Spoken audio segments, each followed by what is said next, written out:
Hello everyone.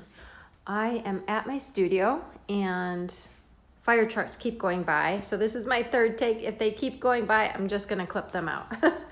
All right, I wanna talk about the 150 fade pattern, which has been out for a couple years, which was recently updated, and blocking. So this is the 150 here. The pattern comes in, when you buy the pattern, you get two patterns. The first pattern is you knit it as written. The second pattern is you fade and knit by weighing the yarn as you go, which is really a fun way to knit if you haven't done that before. So my original kits that I've been selling for the past few years, maybe it's been 3 years now, are 350-gram skeins that are each 231 yards. During COVID, I was having a hard time getting enough of those, so I started getting some 50-gram skeins from another supplier, and that's what this 150 was made with. And those skeins are 218 yards. So with those 218 yard skeins, you need to stick to pattern 1 in the 150 fade pattern. There isn't quite enough to knit by weight the way the second pattern is written.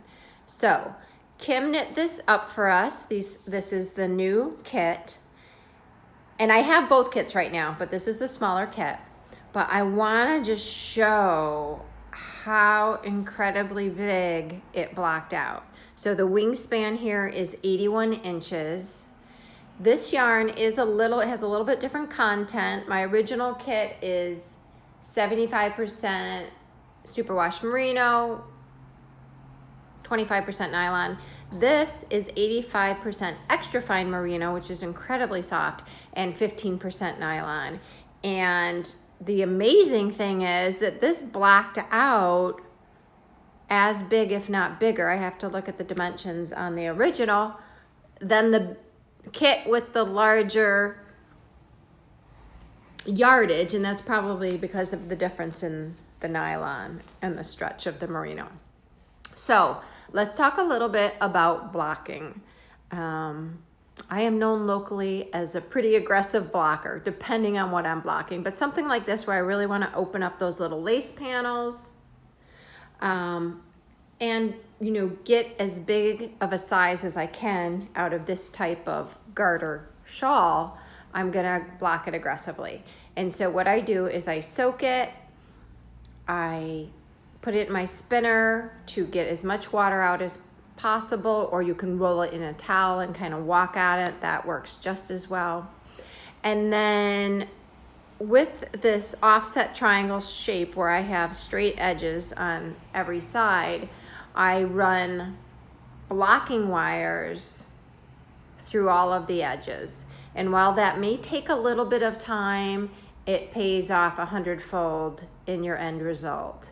Blocking wires are relatively inexpensive. And so what I do is I put a towel on my lap and I lay the shawl in my lap and I run all the wires through. I think there might be 4 along this edge and 3 along the other edges. And I just sit with it in my lap and weave it up and down. It's so much easier than trying to do it on a table or a floor. Well, maybe a table's okay, but I used to do it on the floor. I don't know why I ever did that. So sit within your lap, run all the wires through. The first thing I do with the 150 is I pin out the long edge. And I stretched it, but I didn't pull it like all the way because I want to leave some room for adding the depth in the shawl. So if I were to pull the long edge as tight as it would go, it wouldn't leave as much leeway to block it, the depth out. So I stretch it, I would say like 80% of the way, where I haven't stretched it quite all the way. And then the next thing I do is I stretch it as far as I can to the point, and I put a needle there, and then I slowly start going out from the point, bringing the wires out, pinning them down, put your pins in on a little bit of an angle.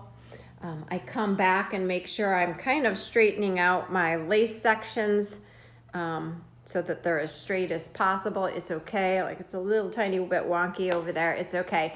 Once I unblock this, it's gonna relax quite a bit. But I like to start with this aggressive blocking to open it up as much as possible, and then over the next week, as it absorbs moisture from the air and relaxes, the size of it will come back down. So just kind of give you a close up here.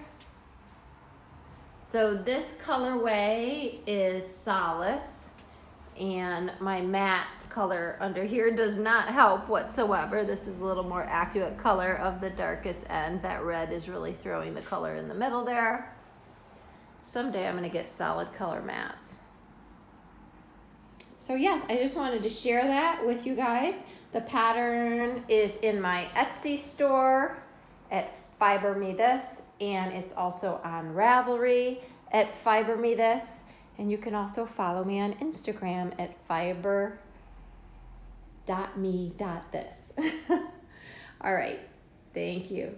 And let me know if you guys have any questions.